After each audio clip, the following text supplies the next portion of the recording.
आता हे पहा, आपण हे गुणाकाराचं कोडं सोडवित आहोत।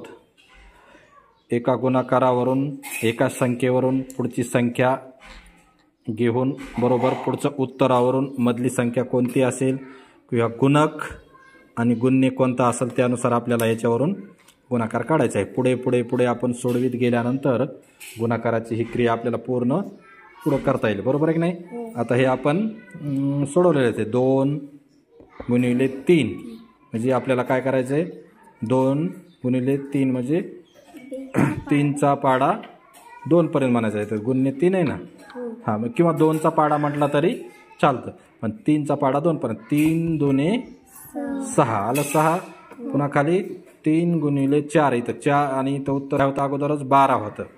मग आता 12 उत्तर येण्यासाठी आपल्याला 3चा पाडा म्हणायचा आहे। मग 3च्या पाड्यामध्ये 12 येणारच आहे, पण मग कुठपर्यंत म्हणायचा आहे, 3 1पर्यंत म्हणायचा। 3 1 3, 3 दुने 6, 3 त्रिक 9, 3 चौक चौक म्हणजे 4 आहे की नाही। म्हणजे 4 लिहिलं तरच बरोबर उत्तर 12 येणार। तसं आपल्याला आता मी 2 उदाहरणं पुढं सोडवणार आहेत। आता इथं आपलं पुढं कोडं सोडवत सोडवत इथपर्यंत आलो आपण, आलो की नाही।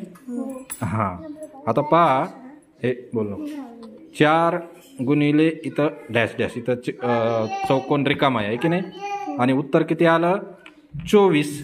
आता 4 किती 24 सक्क म्हणजे 4चा पाडा 6 पर्यंत म्हणावं लागेल। 4 1 4 पर्यंत डायरेक्ट म्हटलं तरी आपण तिथं उडी मारली तरी चालेल। 4 सक्क इथं लिहायचं 6 आहे की नाही, लाल पेन लिहिलं निळ्या पेन लिहिलं तरी चालेल। 4 सक्क 24। आता परत आडवा गुणाकार 6 आले। आता आपल्याला इथे एक संख्या 6 गुणिले इथं डॅश डॅश दिले, दिसतं इथं डॅश डॅश म्हणजे डॅश डॅश म्हणजे रिकामी जागा, रिकामा चौकोन आहे। आपल्याला इथं काय करायचं, उत्तर आलंय 18, किती सक्क 18 इथं म्हणायचं। किती इथं रिकामी जागा आहे म्हणजे किती, इथं कोणती संख्या येणार आहे माहिती का आपल्याला, किती सक्क 18, 3 सक्क 18।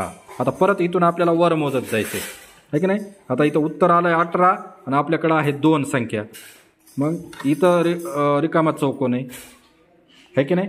हा रिकामा चौकोन म्हणजे किती माहिती आहे का आपल्याला, इथं प्रश्नचिन्ह आलं ना, मग इथं किती, मग किती दुने 18, 9 दुने 18, मग इथं लिहायचं 9। असं पुढे पुढे पुढे परत पुन्हा आपल्याला इथून याच्यातून असे 4 चौकोन पुढं काढायचे 4, मग परत आणखी इथं एक संख्या लिहून इथं उत्तर आलेलं असेल, किंवा मग इथं गुणाकाराचं चिन्ह देऊन इथं 3 त्रिक इथं बरोबरचं चिन्ह पुन्हा इथं येईन 9। अशा पद्धतीनं पुढे पुढे वाढवत जाऊन आपल्याला कोड सोडवायचं आहे। आणि हे कोड आपल्याला एक आपल्याकडे चित्र आलेलं आहे, एक पान आलेलं आहे, त्या पूर्ण पानावरून आपल्याला ते सोडवता येईल की नाही।